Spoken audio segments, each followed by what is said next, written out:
Oh, gentlemen, how about Montreal? The game is played with 3 20-minute periods. What if the Canadiens only took 40 minutes to score 6 goals? I would ask you, what year is it? Is it 76, 77? Who's playing for Montreal? That was the year, of course, that they lost 8 and tied 12.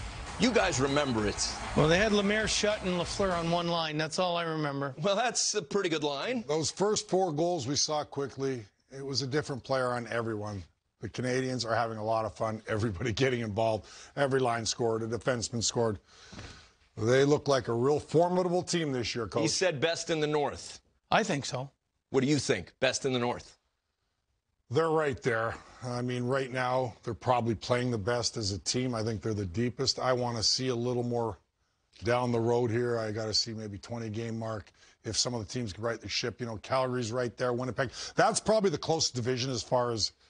And Toronto's with so many right there. teams, I know Vancouver's struggling. Right? Toronto's real good. Yeah. Toronto's real good, and they've got star power throughout the lineup. But I think Montreal is deeper. What about the fact? I can't disagree with that. A hockey mind that I respect a great deal said, oftentimes the team with the best goalie wins. Keep in mind, Carey Price, if you go to the Bolshoi Ice Dome 2014 Olympics, no one scored in the medal round. No one. Still, you can look at it on Google Earth. Do I do it? Yes. You wish he was with Team USA at the time. Oh, yes. Well, hey, listen, let's not forget, I love Carey Price, but they averaged 3 shots against every game. Oh, yeah. Yeah, D was incredible. Montreal didn't, or Canada didn't allow anything. But last year, he was voted by his peers the best goalie in the NHL. I always say, you can fool the media, you can fool the fans. The guys you're playing against, the guys who are up close, you can't fool them. We're going to... So get this, the Montreal Canadiens have now scored 23 goals in 4 games against the Canucks as they get their 3rd win against Vancouver this season. With a goal on Monday, Tyler Toffoli has scored 6 of his 7 total goals this season against his former team.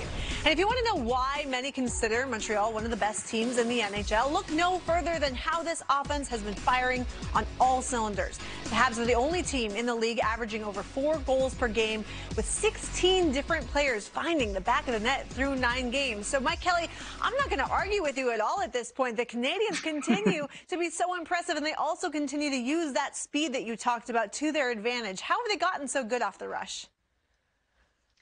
Well, we only had to wait a minute to see a 3-on-2 in this game that Montreal ends up scoring on a rebound, and it just comes in waves. I mean, it's wave after wave, and it's every line that can do it. They've got speed on all 4 lines, and it's not just guys that can skate fast. It's how fast they play. Their forwards are exceptional at creating turnovers, and then boom, quick ups the other way. Corey Perry, the case of dangleitis there as he sets up the goal. So it's everybody doing it. It's not just the guys you think of, maybe the Drouins and Gallaghers who can play quick, and Paul Byron, those kind of guys. Everybody on the team plays fast. You don't have to be fast to play fast. And, you know, as we heard in the highlight pack as well, Vancouver is one of these teams that this season has given up a ton off the rush, mainly because a lot of their games have come against Montreal. But this was the perfect storm for a great rush team against one that really struggles in that area. Yeah, and when you're talking about the Habs and their speed, it certainly comes through again on the penalty kill even, because they've been one of the best teams shorthanded all season. We saw it again on Monday. So what do you like about the shorty that we saw in this one? Arturi Lehkonen, this guy's a beast. You know, I was talking to a Western Conference defenseman last year. He said he couldn't believe how aggressive Montreal is on the penalty kill. I love Arturi Lehkonen, especially because you want to do the little drop pass on the power play. He's going to go right after you and force turnovers. You want to be the main guy bringing the puck up the ice. He's going to go right after you in the neutral zone and force turnovers. This creates offensive opportunity going the other way for the penalty kill.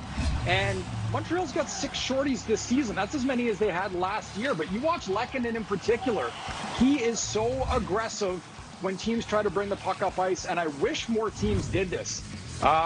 Be aggressive on that main player bringing the puck up the ice on the entry. And this, of course, is the goal tonight that he scored shorthanded. I know Montreal Canadiens fans kind of wish that the finishing was a little bit better with Lehkonen overall. He gets so many chances, but I love how aggressive Montreal is in the neutral zone and in the offensive zone, pressuring the puck.